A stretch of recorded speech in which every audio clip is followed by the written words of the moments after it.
guys, कैसे हो सब लोग? I hope you guys are doing well. I am back with another video and this time we are going to be focusing on more of your questions because that video actually was loved by a lot of people because your questions which I keep getting on my Instagram, on my Telegram group, on WhatsApp, people even mail me questions. So I thought why not do one more video about all the questions I got asked. There were in total 125 questions that I received from all these platforms and I boiled down to 9 questions. Again, I took out the common questions and I made a list of these 9 questions that you guys need answers to. I hope you guys are doing well. Please take care of your health as well and please keep practicing. We have around 3 months to go and these 3 months are more than enough for you guys. Even if you are starting your CEED preparation now, just make sure you watch all those videos, all my videos, more videos on YouTube from so many other channels that are talking about CEED and NID, and we're going to be focusing on NID from the further videos moving on from now. So today let's talk about 9 questions that you guys have been very worried about, and I'm going to try and answer them in the best way I can. Let's begin with questions that you guys want answers to. Episode number 10 of Living the IIT Dream.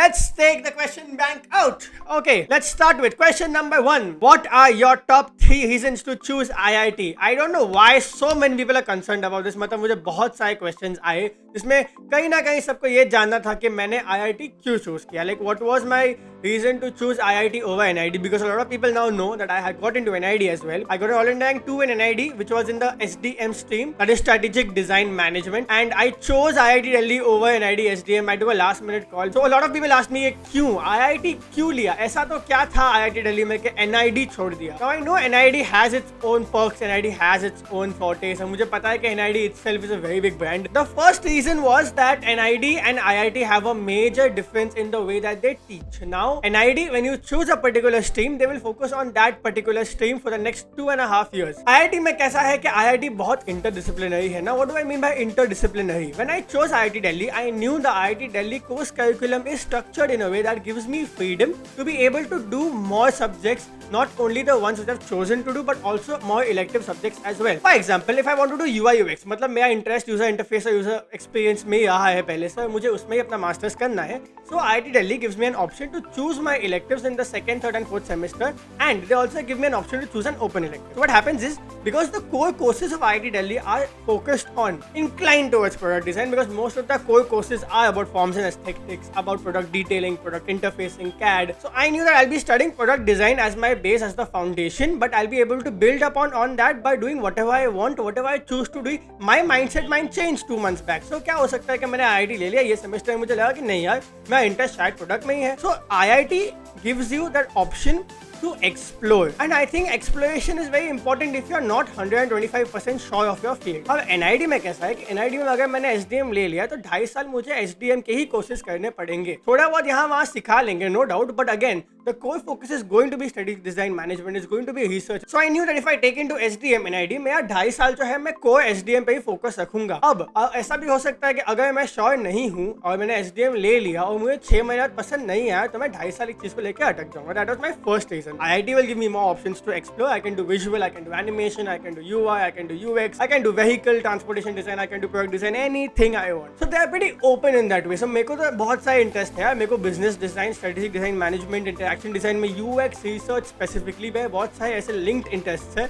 So this gives me an open field. It's the time that I'm choosing my electives for the 2nd semester, and then eventually I will take more electives in the 3rd semester as well. So that gave me an option because of the course structure. I chose to go for IIT Delhi. Okay, second reason is that the fees. The fee structure is something which I find is very important for any master student.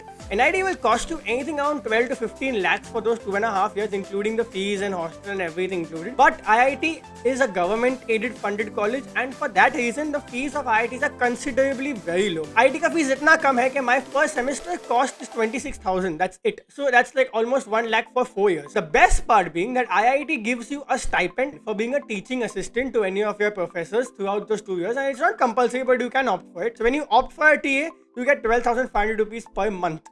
So that is technically earning 3 lakhs and giving 1 lakh in fees. So you're technically earning 2 lakhs by completing your master's. So you're doing a master's for free plus you're getting a secondary income. So fees was a very big factor for me कि मेरे को IIT choose करने के लिए थोड़ा inclination ज़्यादा हो गया because I have a single mother. I just thought that 15 lakhs is a big amount for 2.5 years. उसमें आप ये include नहीं कर रहे हो कि आपको ये प्रोजेक्ट करना पड़ेगा या कहीं बाहर जाना पड़ेगा या वो 2.5 साल के एक्स्ट्रा खर्चे जो होंगे वो भी ऐड करने के बाद वो 20 लाख के क्रॉस हो जाएगा. तो यहाँ पे इतना कुशनिंग मिलता है कि IIT में इतनी फीस कम है तो आप थोड़ा ओवर स्पेंड बाकी जगह पे कर सकते हो. The third reason was the campus life. Now I don't know, it might be my own personal choice. I live in Bombay and my school over here had a really big campus. It was around 15 to 20 acres and I figured that वो मैं इतना cricket खेलता था कि मेरे को grounds का इतना यूज था and I used to keep playing football, cricket, basketball, everything. Then when I moved into my engineering college had a 50 acre, 60 acre campus. It is my college of engineering. So I figured that even there I was able to play cricket, do a lot of sports, be able to roam around the campus, cycle around the campus, and I loved being in the campus all day. I was in a lot of positions in my committees as well. तो मैं बहुत time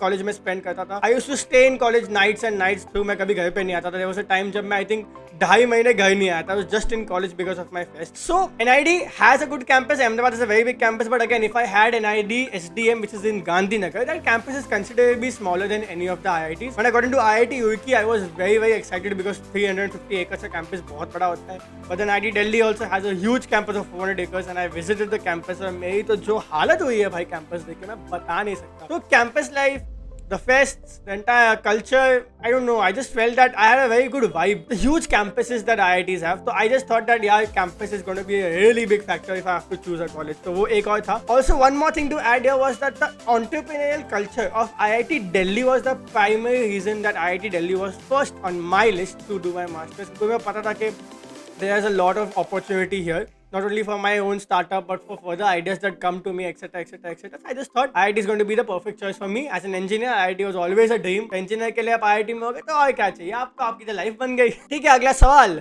I'm giving CEED, but भैया मुझे IIT जाना है लेकिन मैं NID क्यों दूँ? और this is a very good question. मैं इसका रीजन बताता हूँ.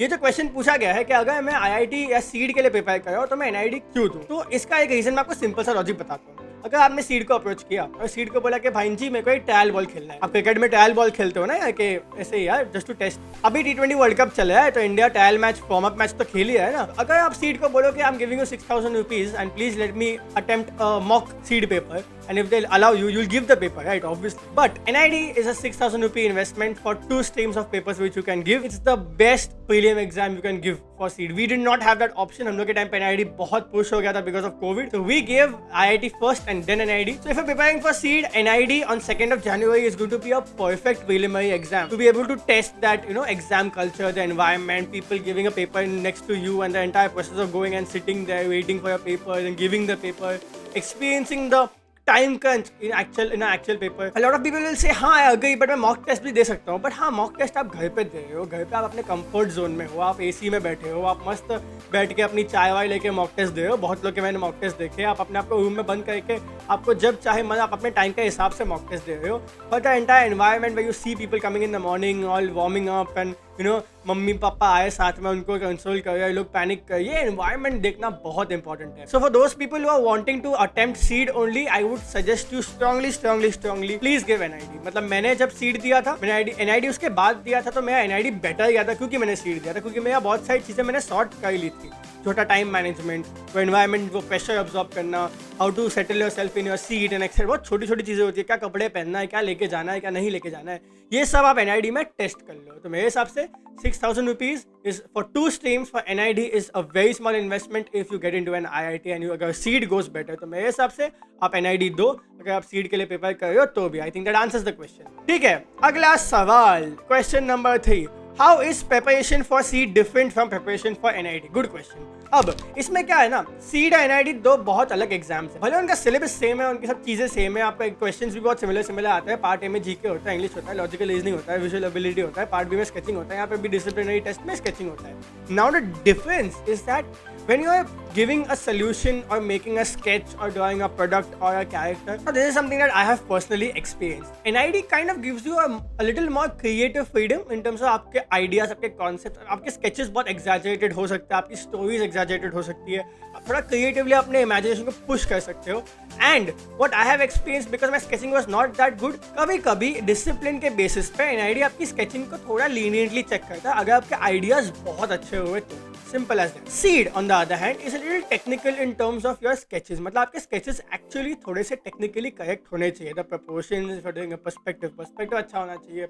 प्रोडक्ट बनाए हो तो उसके proportions, उसका rendering, उसकी line quality वो अच्छी होनी चाहिए. Why I keep pushing people to keep on doing the line drawings, keep on making circles, ellipses, क्योंकि ये सब चीज़ें CEED में थोड़ी बहुत ज़्यादा टेस्ट होती है कि आपके proportions कितने सही है. क्योंकि I told you before also, हमने दुनिया की सब चीज़ प्रैक्टिस कर ली थी, पर लास्ट में आया एक टिफिन बॉक्स और एक बॉटल, सबसे दो बेसिक चीजें, क्यूबॉइड और एक cylindrical object, that's it, because they want to test how good your basics. So yeah creativity is tested in your doodles and problem solving skills are tested in the problem solving question.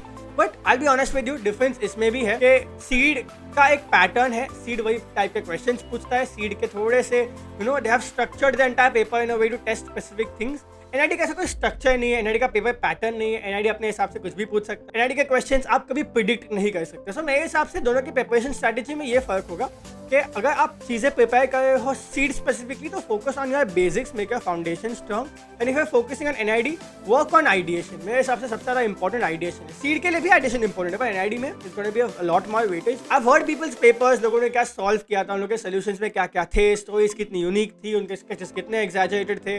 The ideas, the creativity, the entire mindset of a pure designer will be tested in NID, and a little technical side of design will be tested in CEED of how good are you with your basics and your foundation. So I think that pretty much answers the question. इसके ज़्यादा actually मैं detail में जाना चाहूँगा कि CEED और NID में फ़र्क क्या है प्रिपरेशन में. I will make a video on that. Good question. I will make a separate video on that. ठीक है.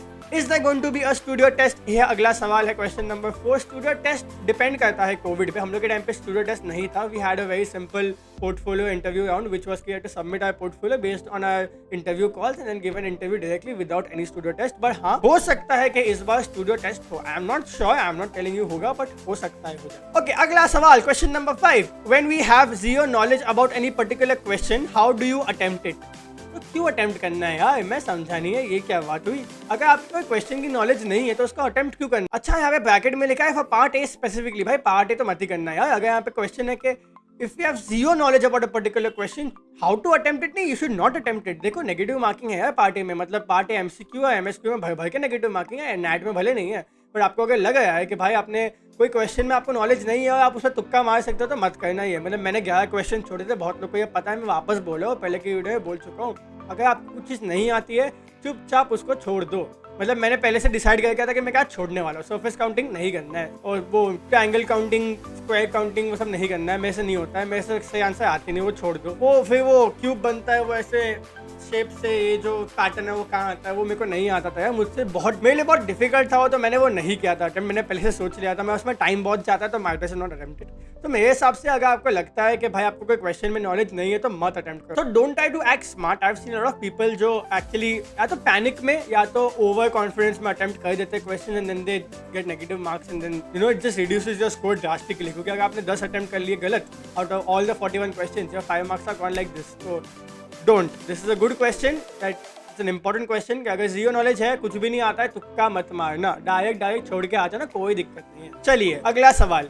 If I am in a particular category, भैया how does my rank affect my admission? अच्छा, okay, ठीक है. तो okay, सो आप अगर कोई कैटेगरी में हो, ईडब्ल्यूएस हो गया, ओबीसी हो गया, एसटी एससी हो गया, अगर आप कैटेगरी में हो, आपको ओपन वालों से और दूसरे कैटेगरी से कोई लेना देना नहीं है. Now for example let's take a category of for example OBC. For example अगर 6000 लोग सीट दे रहे हैं और 3000 लोग ओपन में है और बाकी 3000 कैटेगरी वाले हैं, उसमें से कैटेगरी वालों में से सिर्फ ओबीसी वाले 1500 है. फॉर एग्जाम्पल आपका कॉम्पिटिशन सिर्फ वो 1500. What I mean by that is that कि आपकी सीट्स पहले से अलॉटेड है. When you are in a category like OBC, ST, SC और EWS, you have specific seats for that category. I was in EWS, I had 2 seats per stream in every IIT. So my competition was not the open category people, was not the OBC, not the SC, not the ST. It was just EWS candidates for the EWS candidate seats. Now those people से category होने में फायदा होता है. देखो, फायदा इसमें नहीं होता है कि आपके अगर रैंक बहुत पीछे है तो आपको ऐसे ही छोड़ कम मार्क्स पे एडमिशन मिल जाएगा या आपके कम परसेंटेज पे आपका एडमिशन मिल जाएगा. यहाँ ऐसा नहीं होता है. यहाँ पे ओपन कैटेगरी वाला का कंपटीशन सिर्फ ओपन कैटेगरी वाले लोग से है. And mind you, the ratio for admission is the same. अगर एक सीट है ओपन की तो उसके लिए IIT बॉम्बे के इंटरव्यूज में 8 कैंडिडेट लड़ेंगे।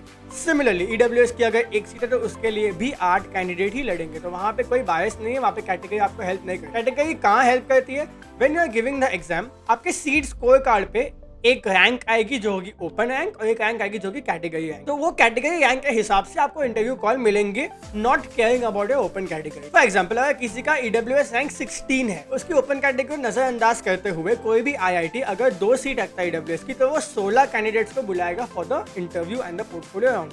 तो उसके लिए वो कैंडिडेट एलिजिबल होगा बिकॉज उसका EWS रैंक 16 है। So that is it. Only for the interview call is when your actual score or actual EWS rank or your category rank will matter. But other than that, कोई extra फायदा नहीं है। बस आपको interview call तक पहुंचने के लिए कैटेगरी थोड़ी सी कुशनिंग देता है। उसके बाद अगर आपको कॉलेज में घुसना है तो you have to be the best of the best. आपको वो 7 कैंडिडेट्स आपके लड़ने ही है आपको एक सीट के लिए, तो वो उसमें कोई बायस नहीं है, उसमें कोई दूसरा से नहीं है। तो मेरे हिसाब से कैटेगरी के लिए अगर आपका रैंक अफेक्ट करेगा तो बस यही करेगा कि आपने इंटरव्यू कॉल तक आप पहुंचे हो कि नहीं, और उसमें भी चेंज बनती जाएगी। फर्स्ट राउंड होगा, फिर सेकेंड राउंड होगा, फिर थर्ड राउंड होगा। जो लोग सीट्स छोड़ते जाएंगे, जो NID जाएंगे, दूसरे IIT जाएंगे, ऐसे करते करते वो बढ़ते जाएगा, आपको कॉल आ जाएगा। तो मेरे हिसाब से कोई भी कैटेगरी में होगे तो it only affects your interview call, it does not affect your admission. ठीक है, that's pretty much answered. Question number 7, how do you manage time? आप इतने प्रोजेक्ट्स करते हो, इतना काम करते हो, फिर भी हमें हेल्प कर लेते हो, तो आप इतना टाइम मैनेज कैसे करते हो? मैं अपने लिए एक स्ट्रैटेजी नहीं बना पा रही हूँ। अच्छा ठीक है, पहली बात तो यार मेरा छोड़ दो, मतलब मेरा थोड़ा अलग है। मैं थोड़ा पहले से सॉर्ट कर देता हूँ अपने सुबह कि मेरा काम क्या है। तो अगर आपको थोड़ी भी इसमें से कोई हेल्प मिलती है तो मैं अपना थोड़ा रूटीन बता देता हूँ। I have this thing in my mind that whenever I get up in the morning I first make a list. Like I have a couple of friends who I talk to on a regular basis, और मैं उनके साथ ऐसे to do list discuss करता हूँ अपनी सुबह उठ के कि भाई यार आज मेरा टू डू ये है। We also make to do list for the week और फॉर द मंथ और फॉर द सेमिस्टर एक्सेट्रा। तो 2 रोज का टू डू होता है, उसमें मैंने अपने टास्क सॉर्ट करके रखा है कि भाई मुझे 2 घंटा ये करना है, 1 घंटा ये करना है, आधा घंटा ये करना है, 1 घंटा नेटफ्लिक्स देखना है। मैं अपने सब सॉर्ट करके रखता हूँ सुबह ही। मतलब मैं सुबह आधा घंटा चाय पीते पीते ये करता हूँ कि पहले मेरे को आज का काम है क्या, इसमें से मैं क्या आज कर सकता हूँ, क्या मैं कल पुश कर सकता हूँ, क्या मैं परसों पुश कर सकता हूँ। चलो मेरा छोड़ दो। अगर आप अपने प्रिपरेशन की बात करो, अगर आपको लगता है कि अगर आपको अपने प्रिपरेशन के लिए थोड़ी सी भी स्ट्रैटेजी बनाने में हेल्प चाहिए तो मैं आपको ये सजेस्ट करूंगा। So do one thing